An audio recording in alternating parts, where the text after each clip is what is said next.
The situation has affected Sarah Ferguson. She's been forced to relinquish her titles. I think it's quite unfortunate, that we have to discuss people's mental health in all of this, because it will no doubt take a huge effect on the people involved and those around them. Royal Lodge didn't crumble.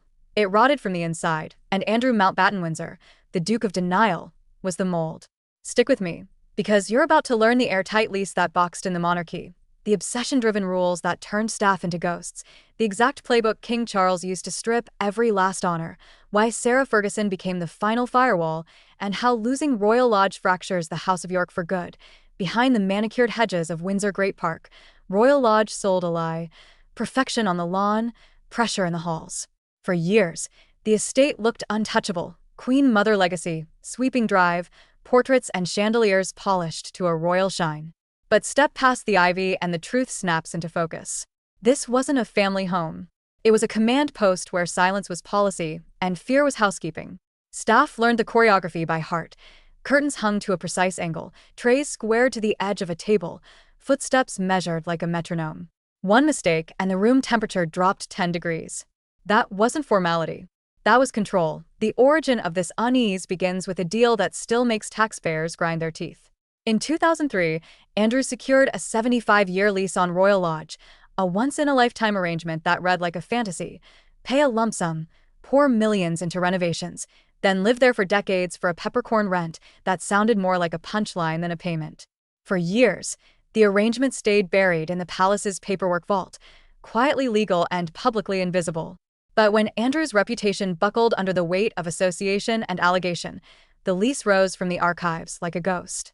The country asked the obvious question: how does a man stripped of duties and dignity still enjoy one of the Crown Estate's grandest addresses? Here's the legal trapdoor nobody saw coming. The lease wasn't just favorable, it was fortress level. As long as Andrew kept up maintenance and obligations, he couldn't be bundled into a moving van by royal decree. Not even a king's frown could evict him without a legal bloodbath. Overnight, a family crisis turned into a constitutional headache. The palace could change titles. It could reshape roles. But a signature on a lease? That was handcuffs on the monarchy's wrist. And yet, Royal Lodge wasn't merely paper and property lines. It was Andrew's last illusion of untouchability. The place became his planet. Rules, rituals, routines, and the kind of micromanagement that turns a grand house into a narrow corridor. Stories from the staff ring with the same frequency: the meticulous positioning of plates, the angle of a lampshade, the demand for quiet so absolute that conversation felt contraband. The headline-friendly detail: rows of stuffed toys dressed in sailor uniforms, laid out by laminated diagram, wrong placement treated like betrayal, gets laughed at by the outside world. But inside those rooms, it wasn't cute. It was compulsory. The bears weren't the point. The control was, still, the lawns stayed green and the gates stayed closed, until they didn't. When Andrew's connections detonated in public, the royal household did what it always does first: say nothing and hope gravity fixes the fall. Gravity didn't. The interviews made it worse. The public mood hardened. Sponsors vanished. The Queen, a mother before a monarch, held the line while she lived. But time ran out. In 2025, Charles did what only a king could do. He pulled the thread on the last remaining titles, honors, and privileges. HRH became history. Duke became a memory.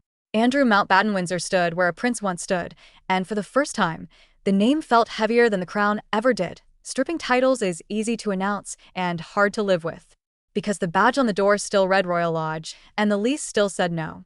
That's where the optics turned toxic: an ex-royal identity clinging to a royal house under royal protection. The Crown Estate could negotiate.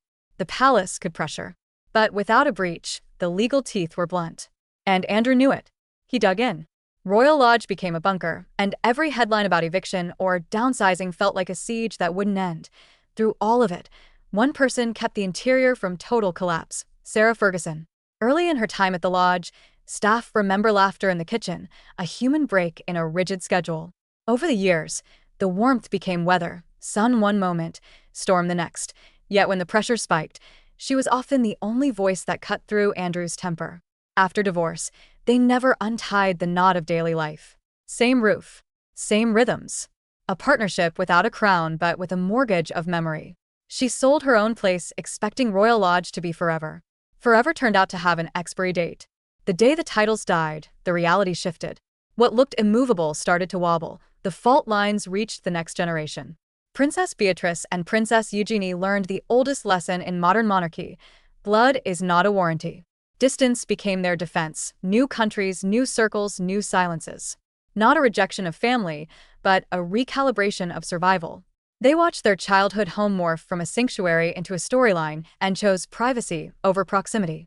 The House of York, once buoyed by the late Queen's quiet gravity, drifted into choppy water without her keel. Back inside the lodge, the rituals persisted even as the dust sheets crept in. Inspectors spoke a new language: compliance, schedules, repairs. The kind of words that exist to measure whether a lease is being honored or nudged toward breach. The message was subtle but unmistakable. The only way out of this stalemate was paperwork, not palace whispers. That's how grand chapters end in the 21st century. Quietly, with notices and dates and keys changing hands. But let's zoom out, because the house is only the stage. The play is about privilege meeting accountability. For decades, the British monarchy thrived on a bargain. Deference in exchange for duty, cost in exchange for continuity, theater in exchange for stability. Royal Lodge became a test of that bargain. Could the institution demand consequences from one of its own while the law limited the tools? Could it show the public that standards apply even when surnames are sacred? Charles's answer, strip the symbols, then grind the process, was cold and clinical. It had to be. Andrew's answer was to hold his ground, then lose it inch by inch. Not in a blaze of cameras, but in the slow fade that always follows scandal. A smaller residence, a smaller life, the same routines, now without the shield that once made them unchallengeable. The man who used to walk familiar corridors as a prince now measures hallways. He doesn't own the way he used to measure other people's mistakes. Precisely, defensively, joylessly. And Sarah? She'll be judged for her choices the way he is judged for his. But her arc bends differently. She has always traded on visibility, then paid for it, then rebuilt. Losing Royal Lodge is a body blow, not a final act. She will leave with stories that are sharper than the portraits on the walls, and she'll tell them or she won't, but she'll keep moving. That's what she does: fall forward, pivot, publish, reappear. Not spotless. Not finished. Just still here. If you want the moral, it's not complicated. Houses don't keep you safe. Titles don't keep you honest. Leases don't outlast truth. The thing that protects a royal life is the same thing that protects any life: choices. The ones you make when the cameras are off, and the ones you make when the cameras are the only light left in the room. Royal Lodge became a mausoleum for a version of monarchy that can't survive the modern world: opaque, indulgent, insulated. The country isn't buying that anymore. It is, oh, here's what you've learned. You've seen how a peppercorn lease turned into a constitutional cage. You've seen how obsessive control curdled a household from the inside. You've watched a king strip a brother not out of spite, but strategy. You've understood why Sarah Ferguson was both the weather vane and the last umbrella. And you've tracked how two princesses rewrote their inheritance into a private life on their own terms. That's not gossip. That's a blueprint for how institutions either evolve or evaporate. Royal Lodge was never just an address. It was a mirror.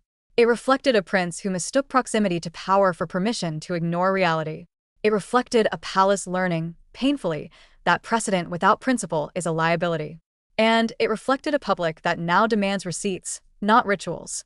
When the gates finally close behind the moving vans and the drive falls quiet, the house will still be beautiful.